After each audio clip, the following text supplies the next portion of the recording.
Giving up is the birth of regret. The reality of life is that we will all hear more no's than we hear yeses. In the summer of 2009, I was 19 years old, working a summer position at Target between my freshman and sophomore year at undergraduate school. I was working in the women's clothing department, and I noticed a lady staring at me from across the aisle.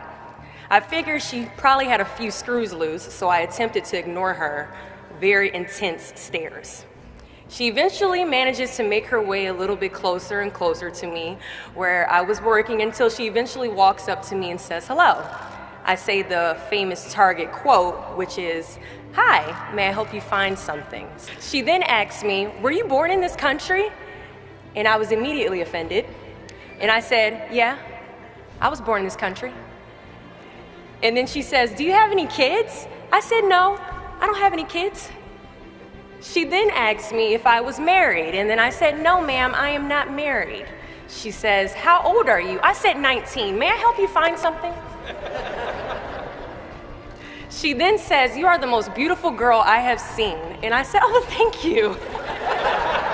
I didn't work that much on my makeup, but I did the best I could, but thank you. And then she says, "I think you could be the next Miss USA." And I stare at her in pure disgust and said, "Pageants? You're telling me pageants like Sandra Bullock, Miss Congeniality. Pageants? You think I should compete in pageants? I'm in the Army, okay? We don't do pageants in the Army." She then asked me to meet her at Starbucks the very next day before my next shift at Target. And she just wanted to do a little bit of explaining when it comes to what pageants is. And apparently I was a pretty open-minded 19-year-old because I actually agreed to meet her the very next day.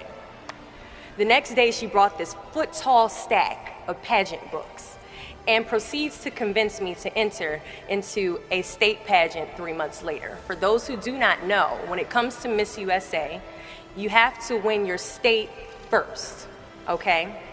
So 3 months later, I compete in my first pageant, and I lose. I go back the second year, compete in the state pageant. I lose. Go back the third year, compete in the state pageant, and lose. Go back the fourth year, compete in the same pageant, and lose. I go back the fifth year, y'all. Compete in the state pageant and lose. But guess what? I go back the sixth year. Guess what happens? I lose. I called her on the phone and said, "You told me I could be the next Miss USA." And she says, "Deshauna, keep working, don't quit, keep going back." And in June of 2015, she passes away from leukemia. 6 months later, in December 2015, I win Miss District of Columbia, USA.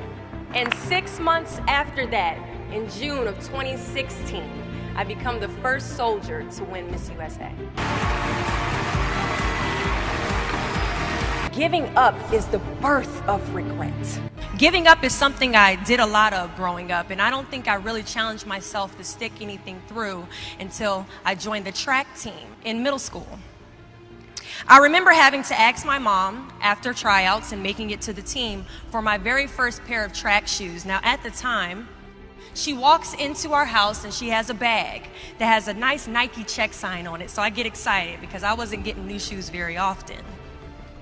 I go to take the shoe box out the bag and I notice that it says a size 9 on it. Mind you, in the 7th grade I was a size 5. I open the box and I slide my feet into the shoe and I look at my mother and I said, "These shoes are too big." She says, "I know, I did that on purpose." I was like, "Why would you buy shoes that are too big on purpose, Mom?" And she says, "Because I know that you're going to grow into them."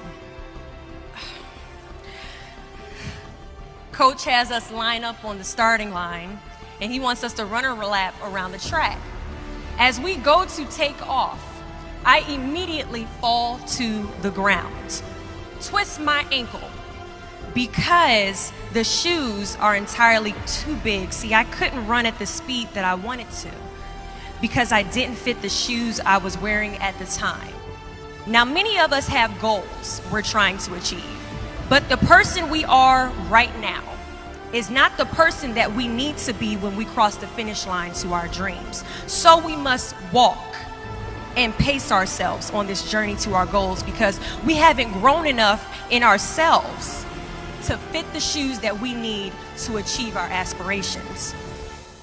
At times, our purpose drops in our laps as if the heavens threw it by accident. I ask only one thing of you all today.